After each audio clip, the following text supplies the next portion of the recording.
আসসালামু আলাইকুম সম্মানিত ভিউয়ার্স। অরিজিনাল বোয়ালি থাই জাতের পাঙ্গাস চাষে বাম্পার ফলন। তো চাষি ভাইরা, এরকম যারা বড় সাইজের বোয়ালি থাই জাতের পাঙ্গাস চাষ করতে চান তারা আমাদের সাথে যোগাযোগ করতে পারেন। তো চাষি ভাইরা, আমাদের যে পাঙ্গাস মাছগুলো রয়েছে এগুলা অল্প দিনে বাজারে বিক্রি করতে পারবেন। আমাদের পাঙ্গাস মাছগুলো প্রচুর পরিমাণে খাবার খেয়ে থাকে, তাই মাত্র 4 মাসের ভিতরে বাজারে বিক্রি করতে পারবেন। মাত্র 4 মাসে আমাদের এই বোয়ালি যে পাঙ্গাস মাছগুলো রয়েছে এগুলার ওজন প্রায় 2.5 থেকে 3 কেজি প্লাস হবে, কেননা এগুলা বোয়ালি লম্বা জাতের অরিজিনাল থাই পাঙ্গাস। তো চাষি ভাইরা, আমাদের মাছগুলোকে কি কি খাবার খাওয়াতে পারবেন?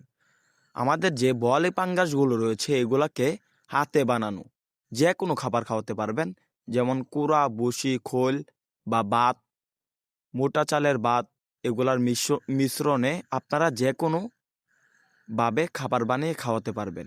তো চাষি ভাইরা, তাছাড়াও যদি ফিট খাওয়ান, ভালো মানের ফিট, তাহলে আরও ভালো। খাবার সাশ্রয়ের জন্য হাতে বানানো খাবার খাওয়াতে পারবেন, আর যদি ফিট খাওয়ান তাহলে দেখা যাচ্ছে মাছগুলো দ্রুত গ্রোথ আসবে। ফিটের মধ্যে রয়েছে বিভিন্ন প্রোটিন এবং শুটকির গুঁড়া মিশ্রণে যে ফিটগুলা বাজারে কিনতে পাওয়া যায়, এগুলা খাওয়ালে মাছগুলো তাড়াতাড়ি গ্রোথ আসবে বা তাড়াতাড়ি বড় হয়ে যাবে। প্রতি শতাংশে আপনারা আমাদের এই মাছগুলা প্রায় 200 পিস করে চাষ করবেন, কেননা এই মাছগুলা প্রচুর পরিমাণে বড় হয়ে থাকে।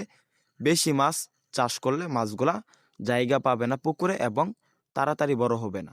তো চাষি ভাইরা, আপনারা যারা বোয়ালি থাই জাতের পাঙ্গাস মাছের পোনা ক্রয় করতে চান তারা আমাদের সাথে যোগাযোগ করতে পারেন।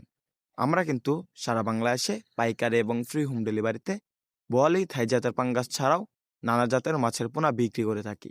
তো চাষি ভাইরা, মাছগুলো বাজারে যদি বিক্রি করতে চান অল্প দিনে, অবশ্যই খেয়াল রাখবেন মাছগুলো এককভাবে চাষ করার জন্য। আর যদি মিশ্রভাবে চাষ করেন ক্যাটফিশ মাছ যেমন ট্যাংরা এবং শিং, এগুলা সাথে 200 থেকে 250 পিস নিচে লেয়ারের জন্য চাষ করবেন।